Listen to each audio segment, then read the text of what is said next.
करमपुर लाड़ो बरसाताल के खानापुर के कच्चेवाड़ी इलाके कोटशाह थाणे जा ॻोठ चीमन रावासी शहरी वक़्त मस्जिद में नामालूम हथियारबंदनि हथां अगवा थियल मौलवी मोहम्मद अज़ीम सुमरो हुसैनी के पुलिस बाज़ियाब न कराए सघी। 3 ॾींहं गुज़रण बावजूद ज़िले जी शिकारपुर तोड़े हद जी कोटशाह पुलिस मुगी की बाज़ियाबी लाइ को बि तारुक न वरितो।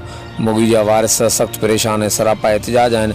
ॿिए तरफ़ मुगी जे वारिसनि अब्दुल गनी सुमरो, अबूज़र सुमरो, सादुल्ला सुमरो, मोहम्मद याकूब सुमरो ऐं ॿियनि पारां क़ुरान पाक मथे ते खणी मुगी जी रिहाई लाइ कच्चे जे मुख़्तलिफ़ इलाइक़नि में निकिरी पिया। मुगी जा वारिस ॾोहारनि जे थाकनि ते वञी ॾोहारनि खे क़ुरान पाक जा वास्ता ॾींदे मुगी खे रिहा करण जूं इल्तिजाऊं कंदा रहनि था। मुगी जे वारिसनि जो चवणु हो त असांखे घर में खाइण लाइ कुझु बि न आहे त ॾोहारनि खे मुगी जी बाज़ियाबी लाइ भूंके था ॾियूं। हर वक़्तु आगाहण लाइ ॾिसंदा रहो JTN वेब न्यूज़। हुसैनी मस्जिद आहे जेकी असांजी मस्जिद वैरान थी वई आहे मुलाक़ाऊं सवा।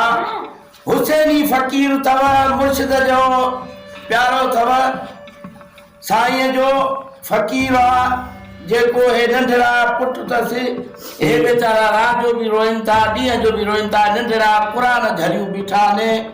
पहिरीं इन जो वास्तो अथव, हिननि जो क़ुरान, हे हिन जा नंढड़ा पुट आहिनि, इन्हनि जो वास्तो अथव। इन मां हथु कढो वेली ख़ुदा कारण।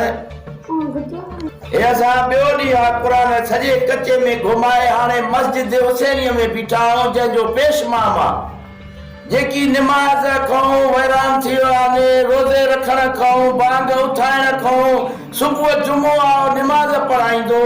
पहिरीं ख़ुदा जे वास्ते क़ुरान जे वास्ते उन खां हथु कढो त सुबुह जुमो निमाज़ त पढ़ाए रोज़ातनि खे। जुमे जी निमाज़ मस्जिद में पढ़ाई, मस्जिद बि मेड़ अथव।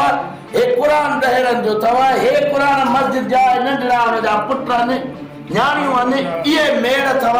ख़ुदा जे कारण जुमे निमाज़ ते छॾियो त